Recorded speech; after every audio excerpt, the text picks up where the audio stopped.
continue to reclaim.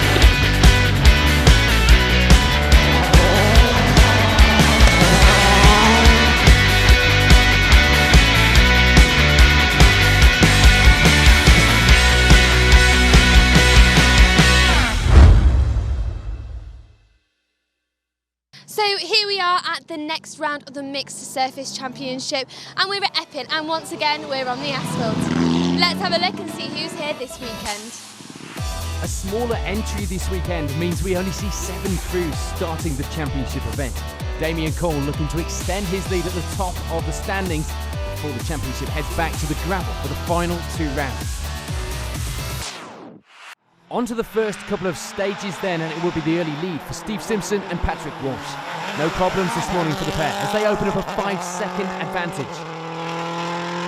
You had a disappointing end to Otterburn. How's it going so far today? It's going great today up to now. 3 stages done, so I think we just took 6 off Damien in there, so we'll see how the rest of the day goes. Their lead will be over championship leaders Damien Cole and Jack Morton, looking for the victory this weekend as always, but for now it would have to be second place. 3 stages in, how's it gone? Yeah, good. The car feels better now. We've altered the springs. Very, very quick, nice and dry. Changed to do a dry rally. Stephen Petch and Ian Windress' last visit to Epping for a non-championship round didn't go too well. Gearbox issues meaning retirement, and sadly for the pair there were some gear change issues this weekend too. For now though, it wasn't affecting things too much. They lie in 3rd place. Rock times, 5 right, don't cut, 3 left, don't cut, straight crest, 50 down, 4 right, into 2 left plus over bumps, 80 through dip, 1 right opens over jump in, into 1 left over bump, 80, crest, kink, 2 left, 2 right at rock, and long 3 left, don't cut, 40, 2 right, and 4 right, don't cut, kink, 2 left over crest, into care, kink, 5 right, 5 left, don't cut, and 4 left, and crest, 1 left, to stop, stage off. How is that loop for you? We've had gear change problems. My flat shift's not working, or then it will work and then it won't. The gear comes up with a question mark all the time, so I don't know what's going on with it, but steady on there to be fair, but we'll hopefully get this fixed. Is that something you'll be able to fix and service, you think? I don't know what it is, if it's a sensor or what, I'm not sure. Sarah Williams and Mark Glenister were enjoying another good start this weekend with 4th place. The championship going quite well this season for Sarah, and getting to grips as well with the asphalt a little more each time. You had a good result out last time on the asphalt. How has it gone so far? Yeah, it's going okay. The tyre started to go off towards the end of that stage, so it was getting a bit hairy, but no, it was good, yeah. So still here, that's the main thing, get some points. And indeed, so were Richard Sykes and Emma Morrison. Plenty of asphalt experience, but not in the new car this weekend with the first real dry asphalt test for the pair. Not such a good round out for you last time. How has it been so far today? Not the best. Yeah, great today. Actually getting to learn to use this car on dry tarmac for the very first time. Thank heavens for a bit of dry tarmac. The last couple of outings on wet tarmac have been like tightrope walking on greased barbed wire in this car. Not too handy. So we're really enjoying this dry tar. And it will be a good start to the event for Tim Phelps and Elwyn Manuel as well. The gravel championship crew having a good run over the first few stages here at Epping. And for Ian Barnard and Steve Greenhill, it will be 7th. A steady start to the day with asphalt championship points in mind this weekend. So at the end of the first few stages here on the Mueller, the results look like this.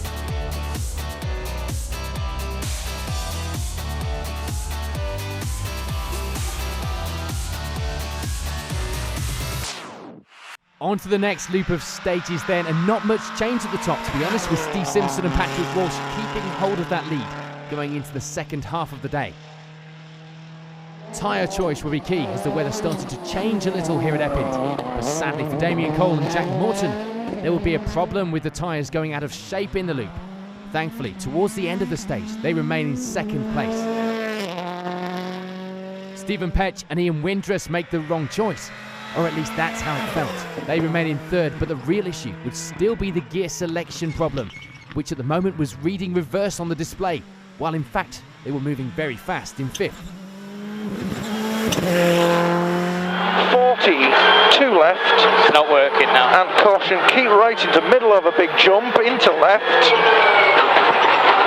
100, 1 right over crest, flat into 1 left at junction. 40, tight hairpin right, keep out. And flat 4 left opens through junction. 50, straight flat crest, and flat 1 left continues over crest. 200, go on, keep right, chicane left entry.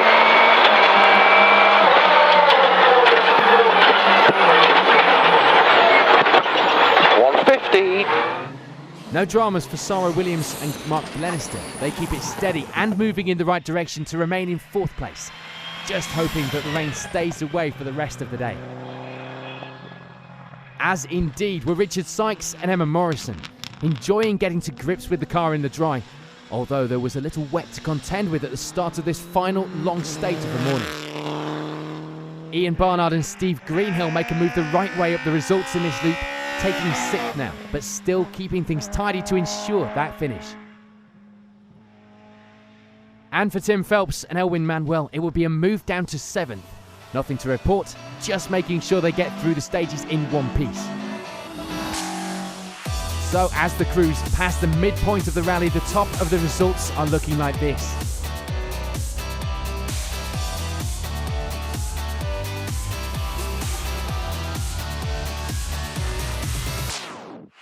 So on to the final stages of the day then, and there wouldn't be much change in the results as Tim Phelps and Elwyn Manuel continue to round out the results with 6th place overall. Ian Barnard and Steve Greenhill keep things steady and end the event with 5th. Good points for the Mixed Surface Championship and of course his Asphalt Championship campaign too. Despite a drastic change in weather for the final stages of the day, it will be a clean run for Richard Sykes and Emma Morrison. The wet weather catching them out last time of course, but for this weekend it will be 4th place, the class victory for the pair. Sarah Williams and Mark Glenister meanwhile have a great run this weekend to take the final step on the podium. 3rd place overall for the pair, and that is reflected with 3rd place in the championship standings at this point in the season too. The reason for that move up to 3rd was in part down to the loss of Stephen Pett and Ian Windress. Not surprisingly, the car being sidelined in the final loop with mechanical problems after suffering with issues from the word go this morning. So onto the battle at the top, and sadly for Damien Cole and Jack Morton, there will be no change in the results. They end the rally with 2nd place, but it was still enough to keep hold of the lead in the championship going into the final 2 rounds. But that does mean for Steve Simpson and Patrick Walsh, it was victory, one step closer in the battle for the title this year, which will of course continue on the Track Road Rally at the end of this month in Yorkshire. Long absolute 2 left, tightens into the crest bump, 60, remember tightens into the crest bump, 60, flat crest, 50, crest 4 left, into, long 3 right, opens of a crest, and turns 6 left, arrow cuts, and hairpin right,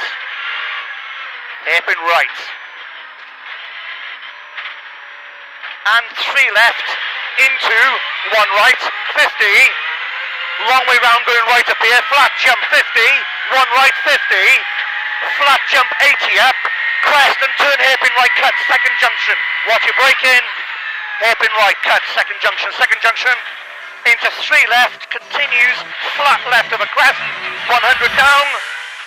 So here's confirmation of those results at the end of round 5 here at Mueller in the Mixed Surface BTRDA Championship.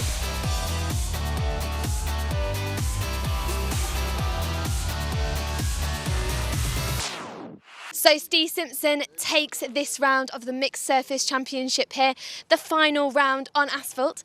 The next one is going to be the track rod, and that's back on gravel. Join us for all the action then.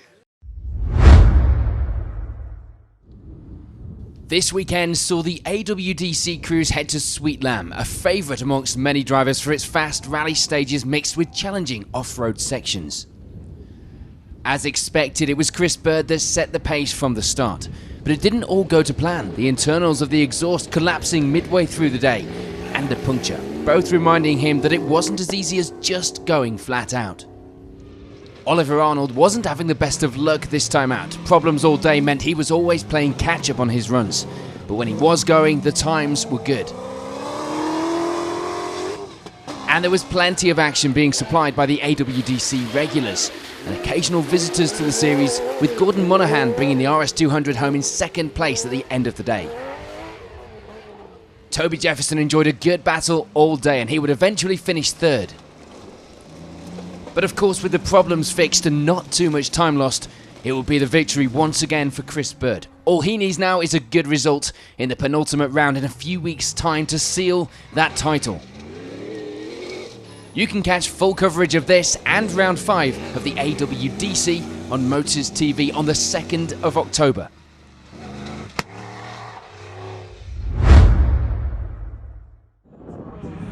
Round 6 of the Pace Ward, MLR and Whiteline 22B.com Sprint Series headed to the Lotus Test Track in Norfolk this weekend. And despite a slightly wet start, the conditions would end up ideal for the drivers.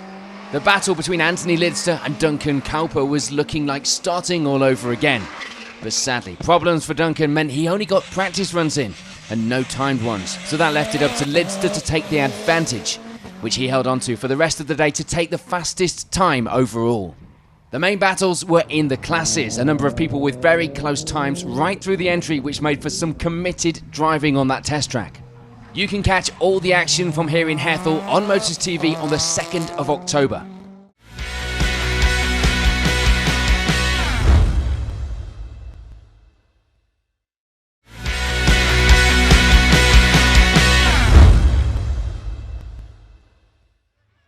The Bokennock Stages once again provides the south of England with one of its closest things to closed road rallying, taking in some of the picturesque roads around the country estate. The stages may be short, but the challenge was certainly going to test the crews. On to the first stages of the day then, and it will be an early lead for last year's winners Kevin and Charles Tappin. Over the first 4 stages of the day, the pair would emerge with a good 14 seconds advantage in that escort.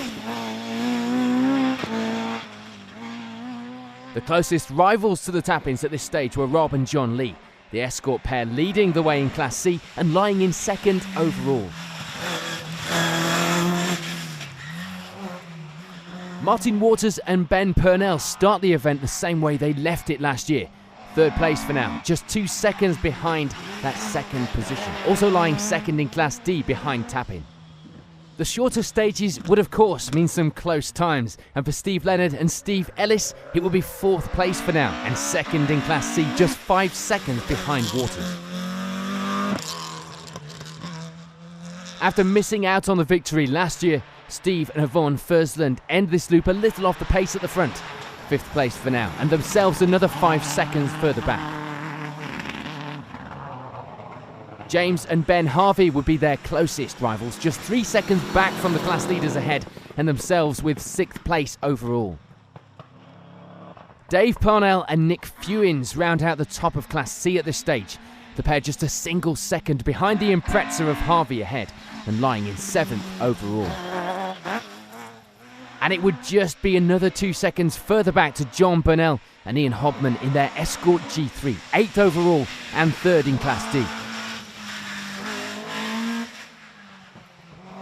And following the family theme, Daniel Fursland and Jason Parsonage would lie just inside our top 10 in 9th on the leaderboard, holding 3rd in Class E in the process.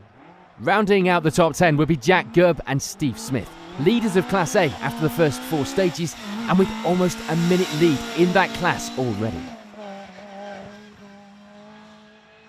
It would be a good start for Phil and David Garnett. They lead the way in Class B, but the times were a little way off those up in the top 10 at this stage.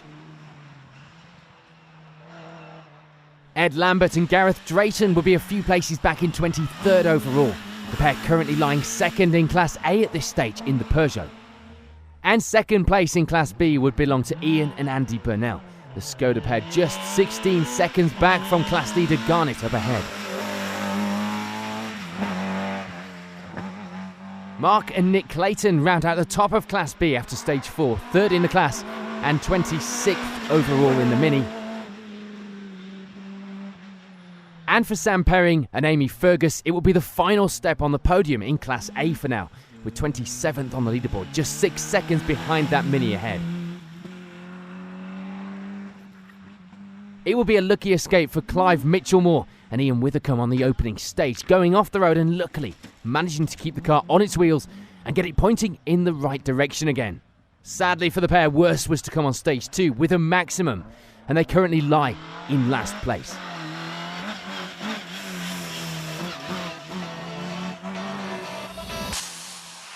So, with 4 stages complete, the results at the top at the moment look like this.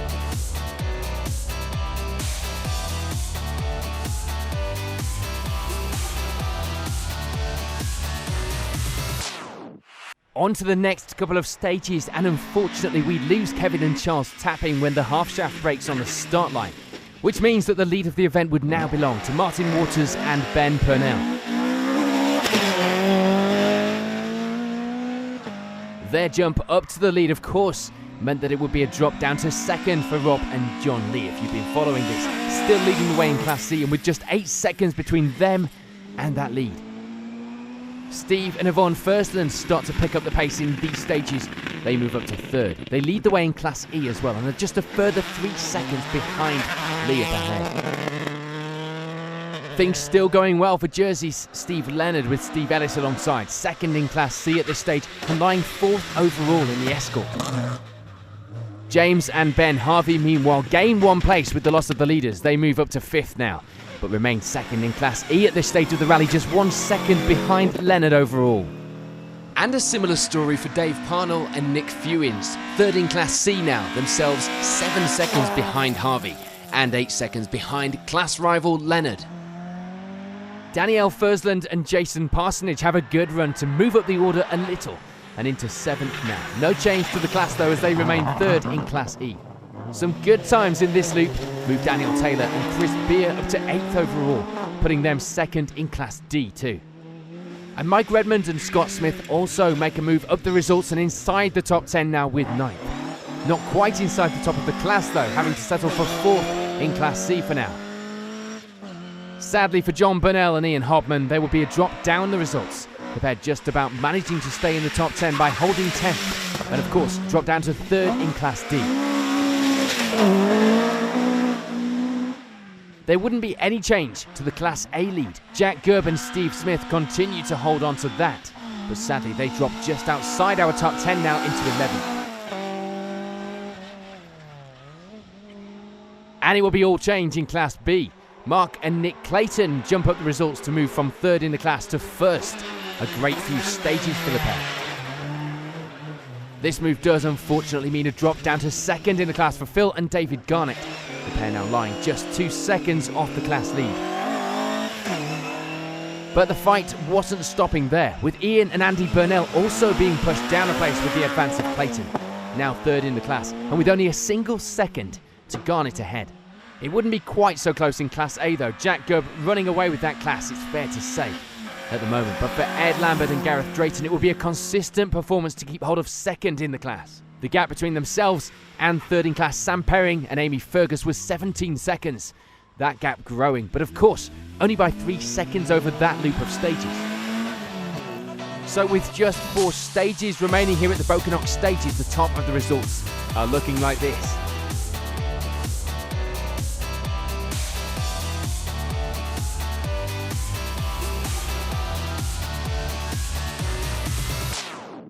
On to the last loop of stages then, and a look at the final results.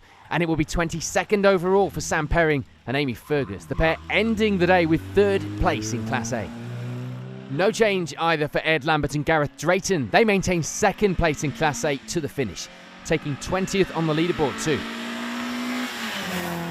And there's change in Class B, as Phil and David Garnett unfortunately moved down once again to lie 3rd in the class at the finish of the rally, missing out on 2nd place by only 6 seconds. And in that 2nd place were Ian and Andy Burnell, moving up to take that position in this last loop of stages and taking 18th overall with it.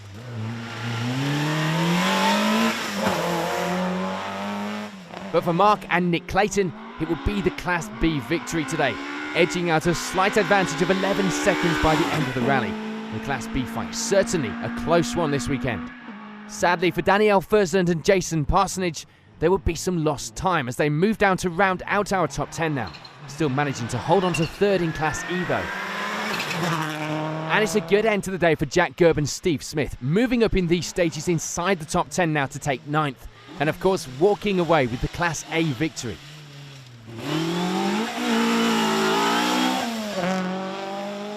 The final stages see a move up the results for Anton Shaw and Elise Harris. They jump a few places to take up 8th overall, rounding out the top of Class D with 3rd in that class.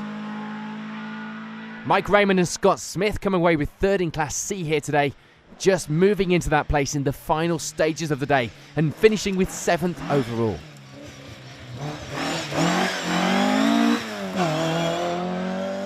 This would in part be down to the loss of Dave Parnell and Nick Fewins from that place as they retire in Stage 10. It's a good final few miles for Daniel Taylor and Chris Beer. They gain some speed in these stages to move up to 6th place by the end of the rally, taking 2nd in Class D. No change though for James and Ben Harvey as they end the event with 5th overall, a result which gets the pair 2nd in Class E in that Impreza. Sadly for Rob and John Lee, it will be a move the wrong way on the results. They end the day in 4th place overall. Still a great result, and the pair take away 2nd in Class C too. Hotly contested that class. And for Steve Leonard and Steve Ellis, it will be a move up into the final step of the podium. They walk away with 3rd overall this weekend, and of course, take the lead in Class C at the end of the rally. Sadly for Steve and Yvonne Fursland, it wasn't to be once again. They do move the right way on the results up to 2nd, but that's as far as they would go, missing out on victory once again, and by just 21 seconds. So that means for Martin Waters and Ben Purnell, it would be victory, bettering their 3rd place from last year and making it the perfect run this weekend in that BMW. So with the 2015 event complete, here's a reminder of the final results here at the Bokenok stages.